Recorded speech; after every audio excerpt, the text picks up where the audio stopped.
Oui, oui, on l'adore.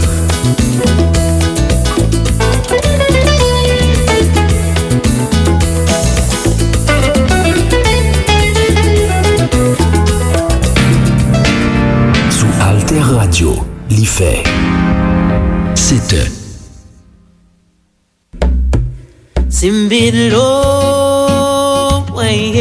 Bonjour, ici Malou Boboir sur Alter Radio. Alter Radio, l'idée frais.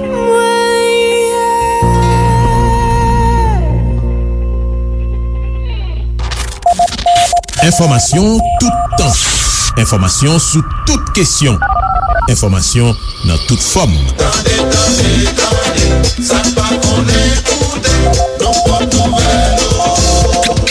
Information l'ennui ou la journée sous Alter Radio 106.1. Information ou n'al pi loin. Koumanouye. Merci pour tes trois côtés. Magazine qui fait un coup de flash. Coup de flash sous ça qui a passé dans le monde. Événement qui rentrait la caille. C'est pire que la guerre froide, vous rigolez, c'est pire que la guerre froide. Bienvenue dans Magazine Événement sous Alter Radio 106.1 FM, alterradio.org avec diverses plateformes internet.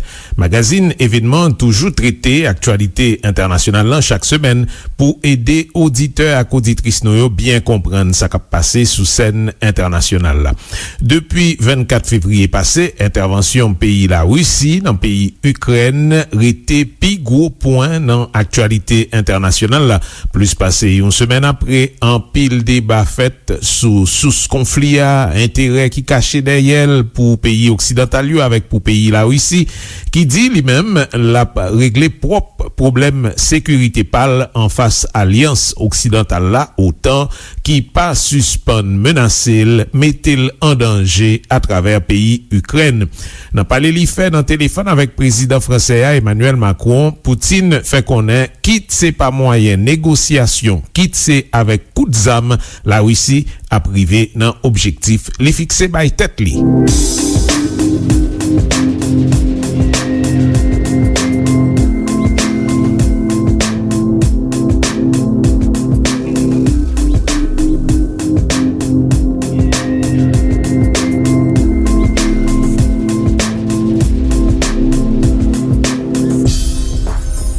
On ne comprend pas cette excitation, si vous voulez.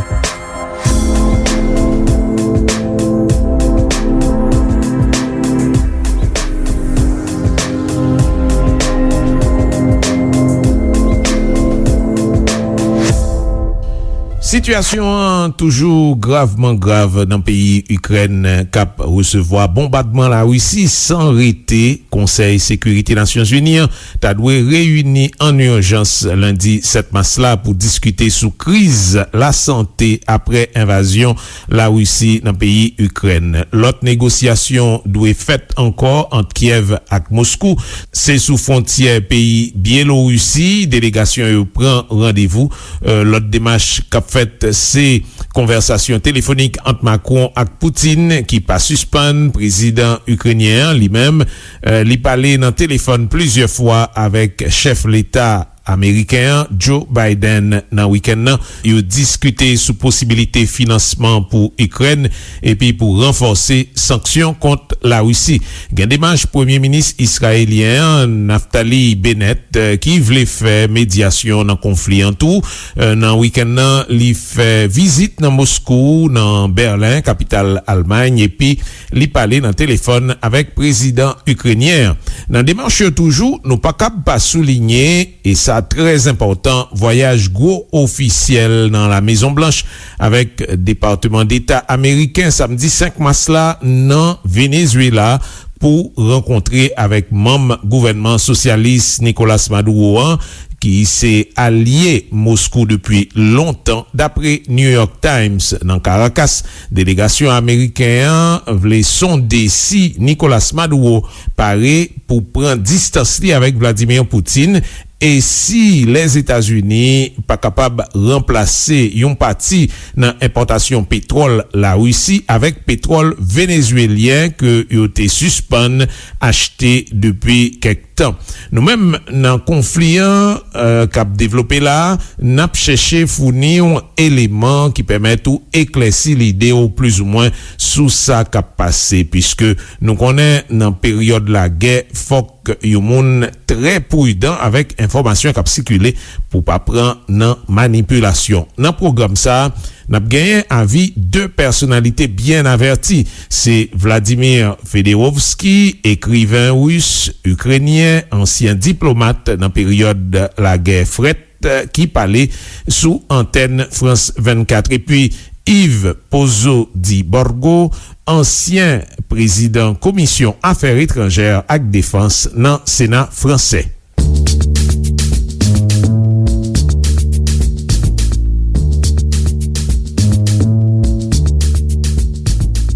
D'abord, quelques clés pour comprendre logique Poutine, fondement dans toute décision la prend, c'est question rapport de force yo. Alors, comment comportement autorité américain yo même a poussé Poutine dans dernier bout décision la prend, Vladimir Fedorovski. Poutine, il a sa logique. C'est une logique qui peut être dangereuse.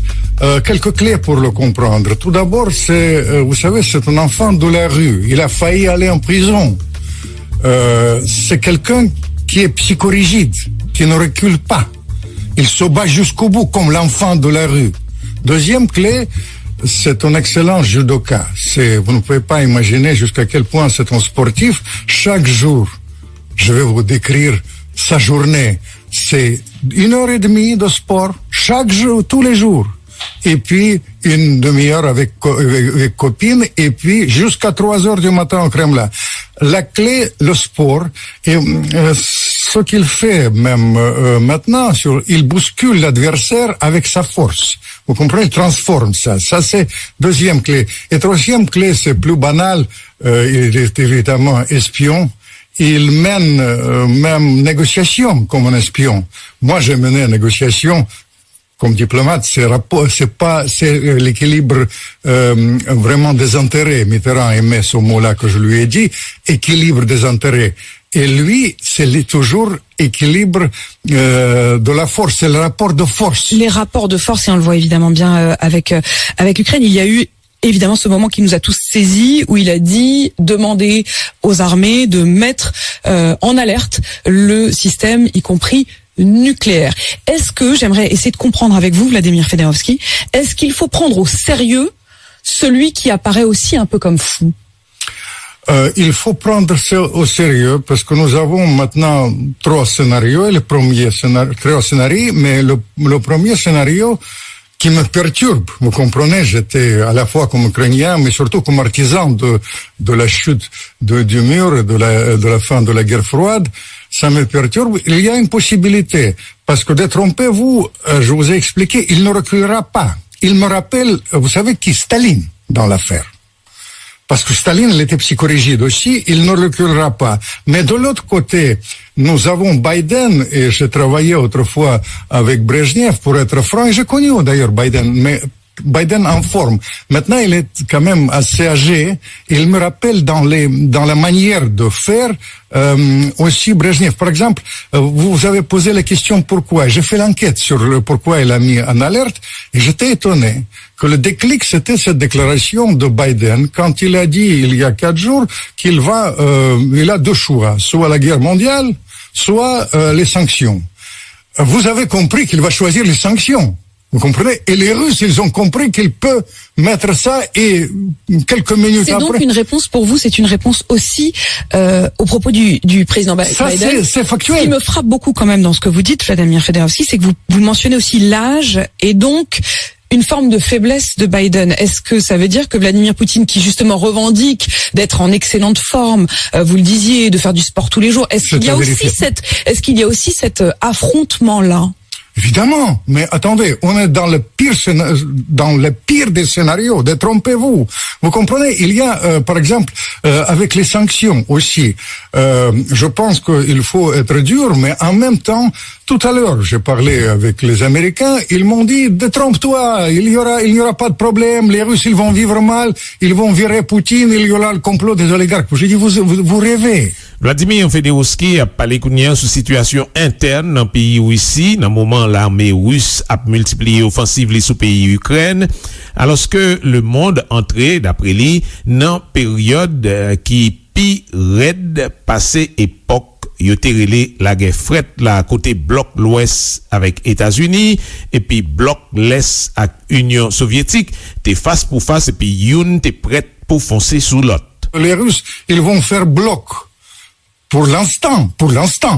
Derrière lui, il y a le réflexe légitimiste. Dans les crises, il y a, comme pour Macron, ce sera d'ailleurs utile, légitimiste derrière lui. Il y a quand même quelques manifestations, hein. Il y a des manifestations à Moscou, à Saint-Pétersbourg. Il y a un certain nombre de manifestants qui sont arrêtés, qui manifestent au péril de leur vie. Est-ce que évidemment, ça n'est pour vous qu'une petite partie à laquelle nous, occidentaux, on a envie de s'accrocher? Je vais vous dire, moi, historiquement, vous connaissez, j'étais cofondateur du premier parti démocratique.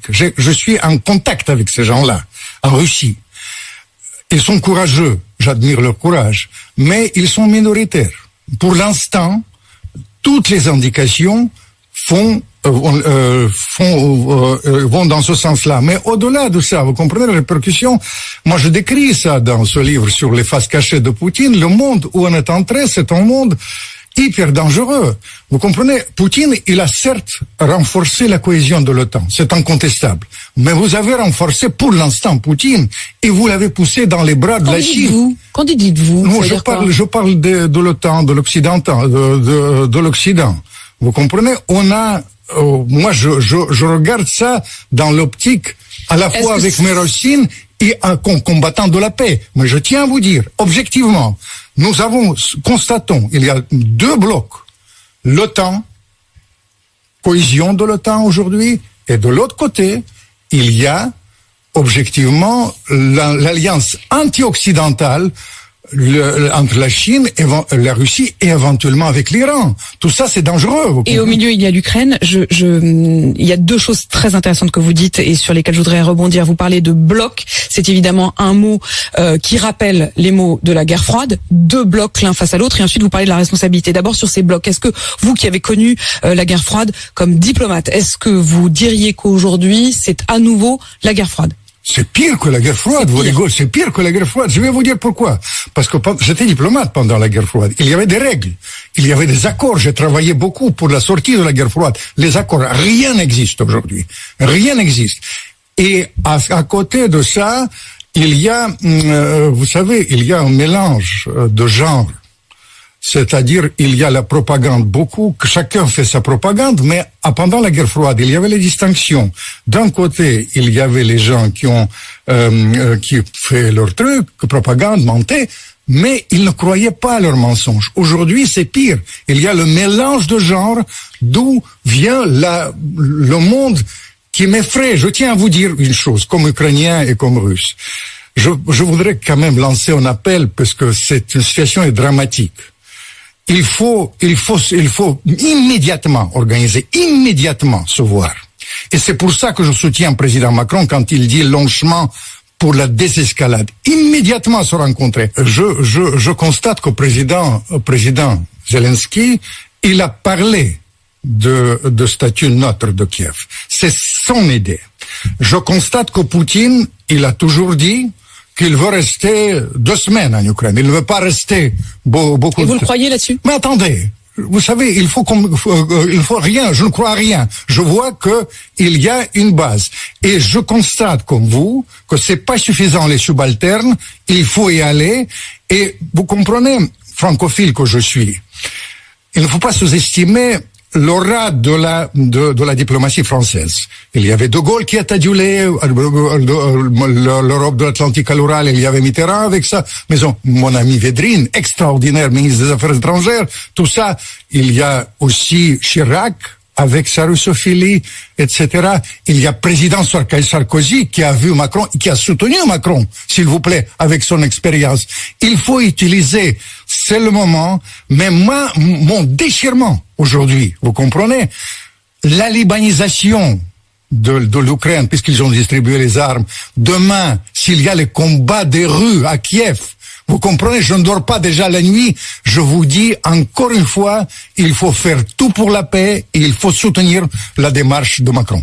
Donc on a l'autre négociation doit faite encore entre Kiev et Moscou. Jean Tap dit nous, c'est sous frontière pays Biélorussie, délégation prend rendez-vous. Alors condition président Poutine posée pour la paix qu'a tourné, nous qu'a résumé comme ça, c'est pour Ukraine venir un pays neutre qui pas gagné zam nucléaire la donne, c'est pour Ukraine pas gagné installation militaire la donne, c'est pour retirer nazi dans espace pouvoir en Ukraine, c'est pour reconnaître droit la Russie dans une série territoire et puis reconnaître 2 zones Donbass côté qui gagnait habitants qui gagne racine russe et puis qui retire tête yo en Ukraine comme de l'autre pays à pas. Russie t'a quoi que sanction bloc occidental yo prend contre pays yo capable contribuer plutôt dans développement yo. Vladimir Fedorovski. L'alternative à Poutine, c'est le système stalinien. D'ailleurs, les staliniens, ils ont gagné les dernières élections, que s'il n'y avait pas de tripatouillage en septembre, c'est les néo-staliniens qui ont gagné, objectivement. Beaucoup de Russes pensent que les sanctions, c'est une chance pour la Russie. Mais simplement, il y aura une économie stalinienne. On va faire tout ce qu'on a fait pendant ces 30 ans. Il y a le retour en arrière. Mais je tiens à donner... Ce que vous voulez dire, c'est que les Russes n'ont pas peur. Ils ont connu une économie, en effet, qui ressemblait à celle qui va être cette économie sous sanctions que vous appelez l'économie stalinienne. Non, pour l'instant, ils ont connu l'économie sans sanctions. Les dernières sanctions, par exemple, ils ont créé l'agriculture russe. Les Russes, ils ont contribué à ça.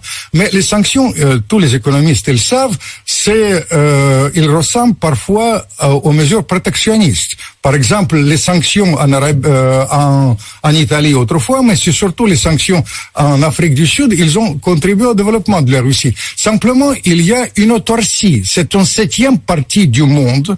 Mais je vais vous dire, simplement qu'on réfléchisse ensemble.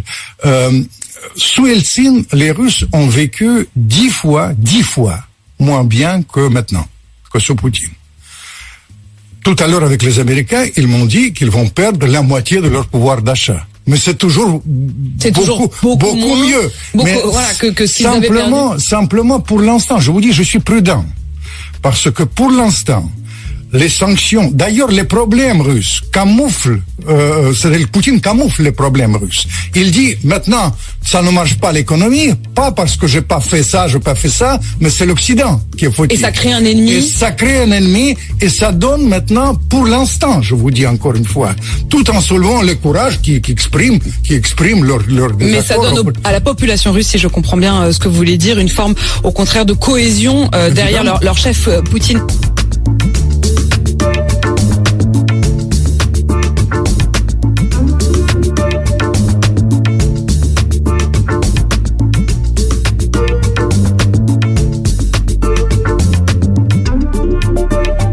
Tout à l'heure, nous avons écouté avis Vladimir Fedorovski, écrivain russe, ukrainien, ancien diplomate dans la période de la guerre frais écounien. Avec nous, c'est Yves Pozo-Diborgo, ancien président commission affaires étrangères et défense dans le Sénat français pendant 13 ans, souti 2004, rivé 2017. Même genre avec Fedorovski, ancien parlementaire qui était occupé dossiers affaires étrangères pays pendant longtemps, pensait que la France a gagné un rôle pour le jouer, pour stabiliser situation. Les tout parler sous question sanctions qui est capable de gagner plus conséquences pour Europe passer la Russie.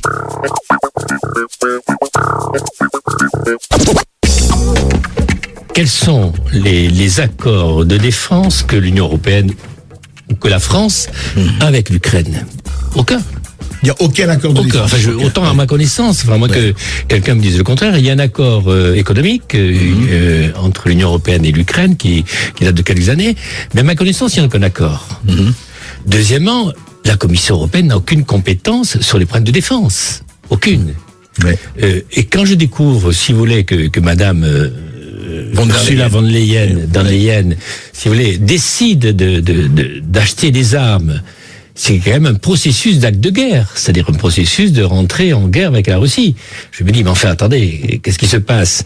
C'est quand même aux parlements nationaux. Nous, si on lance la guerre, il y a le Parlement français qui doit se réunir et doit décider de lancer la guerre. Et j'ai l'impression, si vous voulez, qu'il y a un dérapage complet au niveau des institutions européennes et que, alors j'appelais ça un petit peu comme Mitterrand avait appelé ça le coup d'État permanent. J'ai trouvé ce mot en disant mais c'est un coup d'État institutionnel. Ce n'est pas du tout de la compétence de la Commission européenne. Et d'ailleurs, j'en profite pour dire que c'est depuis un certain temps, nous avons avec cette commission que je considère peut-être la plus mauvaise que nous ayons eue depuis le début, nous avons souvent ces dérapages institutionnels. Deuxième chose, c'est pareil. Moi, je trouve que dans cette affaire, l'Europe aurait pu être, notamment la France. La France, pourquoi la France? Parce que la France est quand même un membre permanent du Conseil de sécurité. La France est la seule puissance nucléaire actuellement européenne, puisque les Anglais nous ont quittés. Et la France aurait pu avoir un rôle de stabilisation. Et moi, je trouve qu'on est rentré dans cette affaire de sanctions dans une déstabilisation où nous avons accentué le phénomène de tension avec la Russie et l'Ukraine. On a bien vu l'affaire des sanctions. Lorsqu'il y a eu l'affaire de Crimée, l'Union européenne, la France, et surtout sous la pression des Américains, nous avons mis des sanctions. Ces sanctions, moi-même, je me souviens, au Sénat, j'avais fait voter une résolution non pas contre les sanctions, mais pour la diminution de ces sanctions. J'avais quand même obtenu en séance 303 sénateurs qui avaient voté pour ma résolution contre 16. Ce qui veut dire que Pourquoi? Parce qu'on s'était rendu compte que les sanctions qu'on appliquait à la Russie, c'était des sanctions qui nous coûtaient très cher à l'Europe. Et notamment qui ont coûté très cher à la France, notamment au monde agricole français. Parce qu'à l'époque, si vous voulez, l'histoire du Mistral, d'abord l'histoire du Mistral, mais ça c'était, je vous expliquerai parce qu'il se trouvait que j'étais avec, je reviendrai dessus sur le Mistral. Mais sur l'affaire des sanctions, simplement, quand il y a eu les sanctions européennes, les Russes, notamment Poutine, a dit, mais très bien, on met des sanctions sur les problèmes agricoles, sur les livraisons agricoles. Ça a coûté très cher à l'agriculture française. Très cher. Et ça a été des conséquences terribles. Et on s'est rendu compte, quand j'ai présenté, moi je me souviens, cette résolution, à quel point ces sanctions pénalisaient beaucoup plus les pays européens, et notamment les pays français, que les pays russes. Et là, on voit très bien... Et ça risque d'être le cas aujourd'hui. Mais ça va être bien sûr le cas aujourd'hui, en plus. Ça va être encore le cas. C'est pour ça qu'on ne comprend pas cette excitation, si vous voulez, de l'Union européenne, relayée par la France. Et là, je comprends pas. Je comprends pas parce que je considère que le président Macron a dans les mains vraiment des atouts importants. Il est, comme je vous dis, directement le président de l'Europe. Enfin, c'est peut-être un peu formel quand tu dis des choses, mais en fait, c'est quand même important. Il peut parler au nom de l'Europe. Deuxièmement, il est quand même, je le rappelle, la France est membre de l'ONU. En fait, elle fait partie du Conseil de sécurité. Elle a un pouvoir énorme. Et troisièmement, si vous voulez, on est une puissance nucléaire. Elle est aussi membre de l'OTAN, je rappelle. On est aussi membre de l'OTAN. Troisièmement, si vous voulez, ces sanctions, il faudrait quand même qu'on commence à respecter le droit international. On est toujours un petit peu les cavaliers, les petits télégraphies des Américains. Alors les Américains, on sait très bien que depuis 1945, le droit international, ils l'ont pas souvent respecté. Et là, qu'est-ce qu'on fait? Mais les sanctions, c'est à l'ONU de mettre des sanctions. C'est pas l'Union européenne, c'est pas aux Américains, c'est pas à la France. Moi, autant que je me souviens de mon droit, au moins que le droit ait changé, c'est à l'ONU de décider quelles sont les sanctions. Et c'est à l'ONU que doivent se passer les choses. Et je crois que dans cette affaire, il y a une sorte d'excitation un peu... C'est quoi, une fuite à l'avance? Je crois que c'est une excitation un peu émotive, si vous voulez, avec une vision très négative de gens qui ne connaissent pas ce qu'est la Russie, ce qu'est tout ce problème, qui ont caricaturé un petit peu ce problème. On profite dit que pendant la communauté internationale là a cherché isoler président la Russie, gros officiel dans la Maison Blanche avec département d'État américain voyager dans Venezuela 5 mars là samedi pour rencontrer avec membre gouvernement socialiste Nicolas Maduro qui s'est allié Moscou depuis longtemps d'après New York Times. Ses premières visites autorités américaines dans Venezuela fait depuis 2018 après réélection président vénézuélien Nicolas Maduro, une réélection américaine avec un bon parti dans la communauté internationale là dit qui te gagné qu'aucun la donne. Alors dans Caracas, délégation américaine voulait sonder si Nicolas Maduro paraît pour prendre distance avec Vladimir Poutine et si les États-Unis est capable de remplacer une partie dans l'importation pétrole qui a été fait dans la Russie par pétrole dans Venezuela, un pétrole que été suspendu acheté depuis quelque temps puisque yo mettait embargo sous pays ça gagne quelques semaines l'administration américaine justement te dit l'IPA lever sanctions contre secteur pétrole Venezuela jusqu'à ce que régime socialiste Nicolas Maduro fait élection libre. Mais situation qui gagne la counière paraît à changer. Jean Washington voulait moyen question. Pour qu'on y ait un côté Yves Pozo Diborgo encore, monsieur pensait faut que Europe là a joué vraiment un rôle mit-en-jouette dans le conflit Russie-Ukraine. Je vois pas, en fait, tel que je connais, moi je suis beaucoup allé en Ukraine, en Russie, dans tous ces pays-là. Si vous voulez, les gens vivent comme nous. Ils sont toujours humiliés parce qu'ils ont envie de connaître l'Europe. Rappelez-vous comment je me suis fait quand j'ai commencé à m'intéresser à ce sujet. Sur les visas, eh bien, le pays qui ont donné le plus de visas, c'était la Russie. En 2004, 400 000 visas. C'était pas uniquement les oligarques. Ils avaient envie de voir autre chose. Et ils ne restaient pas en Europe, parce qu'ils étaient bien chez eux. Mais ils avaient envie de connaître. Et puis, ils sont amoureux de la France, ils sont amoureux de l'Europe. Ouais. Ils aimeraient avoir des relations extraordinaires avec les Américains. Ils admirent les Américains. Il faut savoir que l'opinion publique en Russie a énormément évolué. Et si Poutine est obligé de faire ça, moi je veux pas l'excuser parce que c'est inexcusable, c'est que derrière il y a quand même des accumulations de choses qui se disaient, il y a peut-être que cette solution pour régler le problème. Mais je suis persuadé, si vous voulez, et c'est là où l'Europe devrait comprendre. Et c'est là où l'Europe, plutôt que d'être le petit télégraphiste des Américains, devrait au contraire avoir une position beaucoup plus neutre, beaucoup plus positive, pour faire en sorte que ces négociations qu'il y a actuellement en Biélorussie se passent bien et qu'on puisse les accompagner. Une vraie position de médiateur.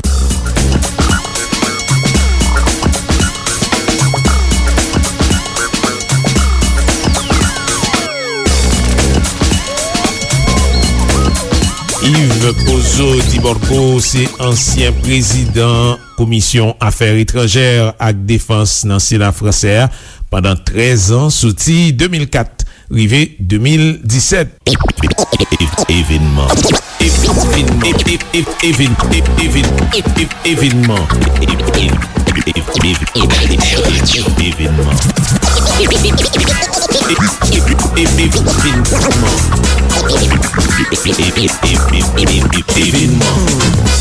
N'a signalé que pour Kounia, d'après Nations Unies, gagnait 1,5 million de monde qui courit quitter pays Ukraine depuis commencement conflit. Nations Unies prévoit quantité réfugiés capable d'arriver 4 millions dans le prochain mois. Et puis, ils ont lancé un appel pour joindre 1,7 milliard de dollars pour capable aider Mounsaïou. Et c'est comme ça, n'a fini magazine événement qui toujours traité actualité internationale là chaque semaine pour aider auditeurs et auditrices nous bien comprendre ça qui passé sous scène internationale. Parmi sources notées consultées pour magazine ça gagné entre autres jeudi France 24 et Sud Radio. Merci pour attention nous, continuez suivre nous sous 106.1 FM, alterradio.org avec diverses plateformes internet. Merci pour tes trois côtés. Magazine qui fait un coup de flash. Coup de flash sous ça qui a passé dans les mondes. Événement qui rentrait la caille. La radio de demain, c'est aujourd'hui. Alter Radio, 106.1 FM. alterradio.org